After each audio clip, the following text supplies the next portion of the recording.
Okay, I received 2 watches. I sold a bunch of watches, and I thought I'd buy some new watches, and bought 2 of these NY0040 Citizens. We have one here, and they come in this very cute little, it's supposed to be a scuba diving tank. I got this one from Italy because I couldn't find any with the blue face, which I don't know if you can tell, but it has to be in the light a certain way. It's a blue, dark blue face, and it's as I said, the NY0040 Citizen diver watch. Very nice looking watch. Just starting to move now. I'm going to be putting it on the winder here soon. It's got the crown at 8 o'clock, which is a bit strange. It's a 200 meter depth diving watch, and it's very inexpensive. I think a little over $200 for this thing with the steel bracelet. As I said, to find this price, I had to get it, source it from Italy, but it arrived within maybe a week. Very good outfit. I'll try to remember the name of the company, but they are very, very reliable. Very, very, very nice company.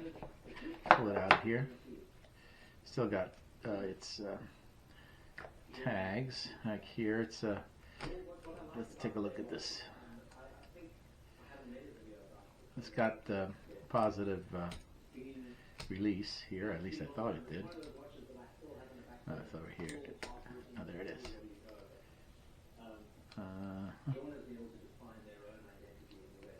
Way? No, it doesn't have any positive release. It's just a friction. Let's see. We look at. I think it's a 42, but we'll check it with these Bitutoyo calipers, which are supposed to be the best around. Let's see what we got here in terms of.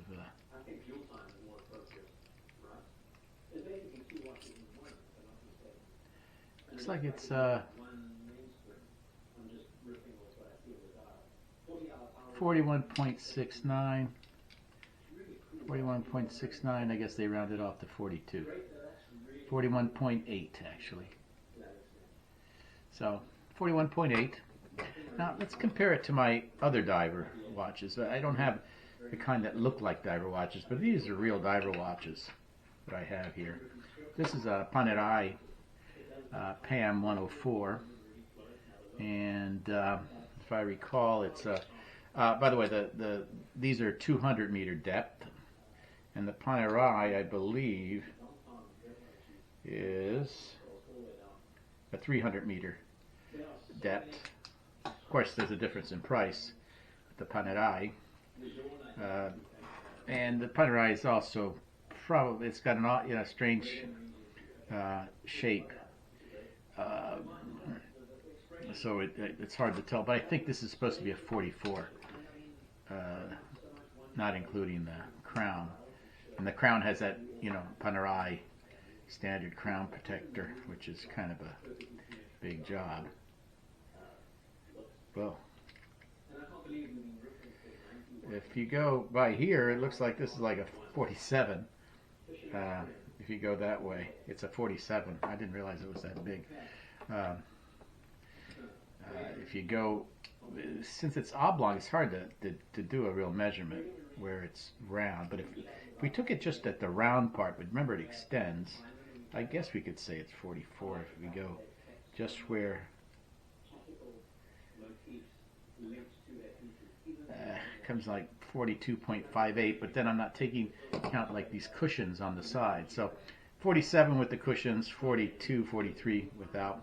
The other diver that I've had for, both of these I've had for 20 years maybe, is the Anonimo, And this is the millimetri, which means 1,000 meters. This is a saturation diver, 1,000 meter certified job. I love this watch. It's a great watch. The company went out of business. Well, let's put it this way: Panerai was bought by Vendôme, a luxury house, a luxury goods house, and the people from Panerai in Florence moved and started this company called Anonimo, and continued making watches for several years. I forget how many. And then they went out of business, and again, they were moved out, and they're no longer in Florence, Italy either. They're in Switzerland as well. And I think both companies made a mistake moving out of Florence. That was their discriminator, right? The fact that they were made in Florence. But both great watches. This one is, I think, about the same as the Panerai. Again, it's the same kind of weird shape, but 44.86. So these are pretty big watches. Again, I'm just comparing them. They're a lot more expensive than this guy's. Like I said, I think it was $217. This one is more like $5,000–6,000. And this one, when I bought it, I think it was about $2,000, maybe $1,800. It was less expensive than the Panerai, I remember that. But they're both great watches. Then, and again, let's go back to the ones we're looking at now. It's this is a very nice watch. The bracelet is a pretty nice bracelet. Nothing. Oh, watch check. I'm wearing a Seiko Sportsmatic 5. It's a 68 or 67, 68 model. Bought for me by my dad when he was doing a tour in Vietnam. He came back for for vacation, annual leave to visit, and he brought me this watch, and I still have it. And I wore this one from high school through, when I was stationed in Saudi Arabia with the Army. I had it, and I had it in Nigeria when I was working as an engineer, field engineer, doing some surveying work. And I didn't get my Rolex till 1982 or so. So I wore this from about 67, 68 to 82. And now I wear it every once in a while. I'm wearing it today. Very nice watch, Sportsmatic, Seiko. Anyway, going back to this nice watch, which I'll be wearing. I like it. It's a pretty watch. I hope you can see if I turn it a little bit, if you'll be able to see the blue highlights. But it's a pretty little watch. It's got a screw down crown, and I can actually set it now. And what they say to do is, what I'm doing is take it, well, normally you'd be using your left hand to set it, right, because the crown is here, but they say just turn it around and pretend it's easier to do it that way. So it's about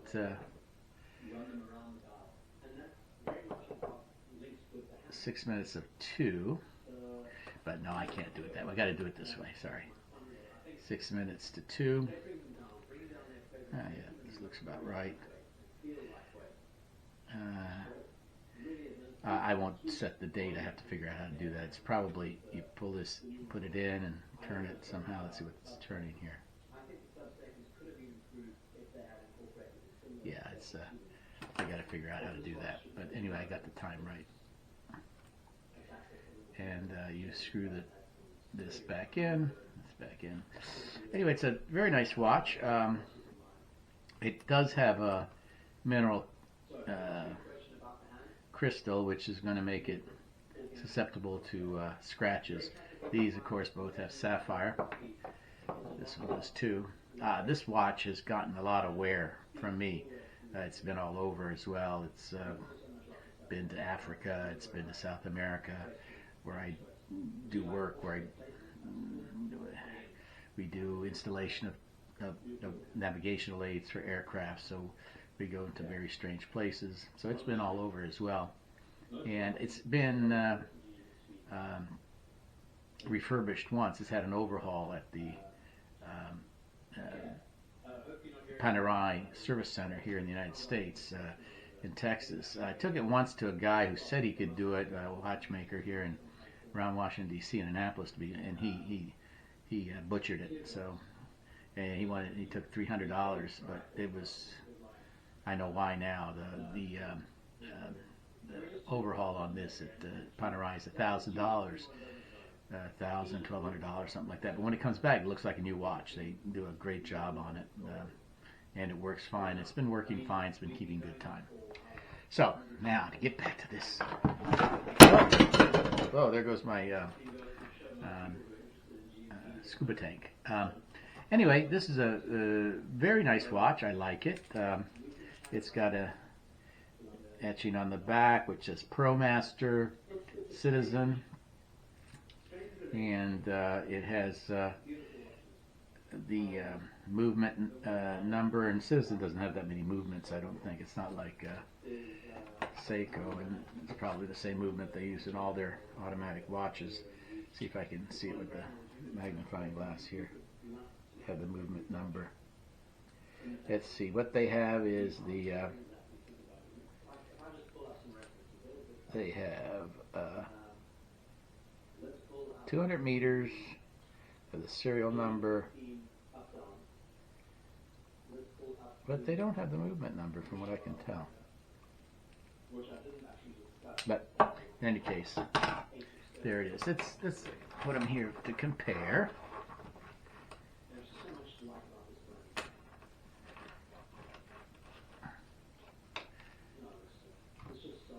Okay, now the other watch I bought is this is my wife's Cartier Panthère, which I was working on. Working fine. Good time as well.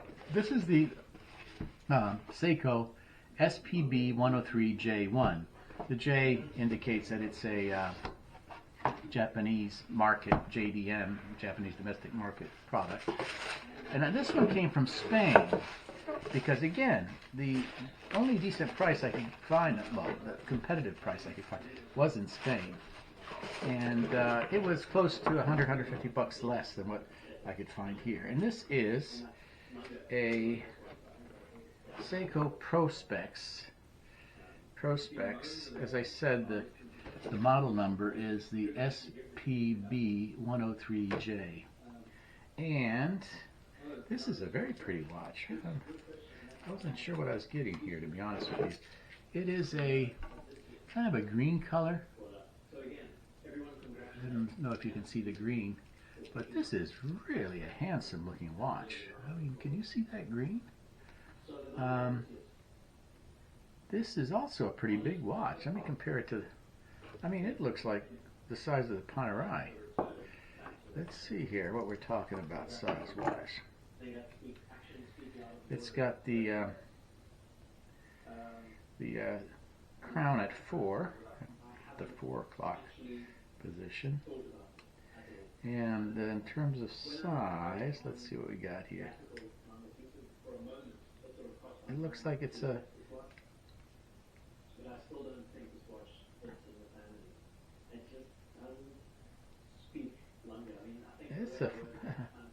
I don't know what they say it is, but it just looks like it's a 45. Yeah, 45. It's a pretty big watch. And it's a real pretty watch too. And let's see here. Oh, that's what they want you to do on these bezels here. They only go one way, from what I understand. Yeah, it's a. I don't know if you can hear it, but it's a.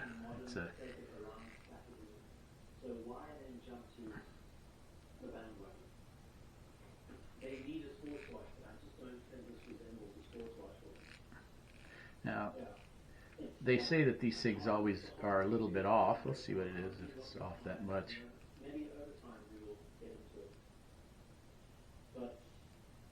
Wow. Looks like it's right on. I don't know what they were talking about. This looks like it's right on. The bezel, the top indicator is right on the 12. Perfect. So that's a nice one. Let's test it on this bezel here. Now, this bezel is a 60 position bezel, and it's just, if you look, yeah, it's pretty, it's close, it's very close. No, it's perfect. It's perfect too. So this guy is also a 200 meter dive watch. They're both, these are both ISO certified, so they're, you know, they're real dive watches. I have to say, this Seiko is impressive. I think it's called SUMO Hulk, perhaps. This is what this is called, SUMO Hulk, because it's green. Very nice watch, though. Again, purchased from a retailer in Spain, and it looks like it's about 45 millimeters wide. I'm going to see how it looks on my wrist. Let me take my Seiko off. Oh, my other Seiko. This is a Seiko too, that's right. This is an old grandfather here. Let's see what it looks like on my wrist. I know it's not going to be the right size, but they're usually pretty big. But yeah, it doesn't look big on my wrist. I've got about a 7-inch wrist. Perfect. I'm going to like this watch. I have to wear it a bit. I have a lot of watches, so they don't get a lot of wear time if I decide to rotate them like I plan to do. I haven't been rotating in years. I never rotated, as a matter of fact. I'm just starting now as I get older. But anyway, let's put these all here so we can see what they look like together. So this is the millimetri, the anonimo, and this is the Panerai. That's what they look like. And they're all dive watches. I mean, these don't have the dive watch bezel, but this one, for example, this one is like the most professional one. It's a 1,000-meter dive watch. These guys, 200, 200, 1,000, and 300. So they're all dive watches, though these two don't look it. They are. In fact, this one was designed originally for the Italian Navy scuba divers. And this protection here, I'm sorry, not this one. This one, the Panerai, was designed for the Italian Navy scuba divers. Has this protector here over the crown, and they're very bright. They were much brighter because they used to be radioactive paint for the luminous dials. The other Citizen that I have, like this one, has a completely luminous dial. That is, they call it full lume, and it's in my bedroom. I don't have it here, so that's why I didn't bring it out. But I thought this was enough for what is in essence my first watch review, and not very detailed at all, I know, but at least you see the watches. This is the I don't think this has a name. It's just the NY0040 reference number for Citizen, and they have a number at the end which indicates whether it's the blue dial, the black dial, the full lume, whether it has a bracelet or the rubber band. The full lume I have has a rubber band. And that's it. Hope you liked it.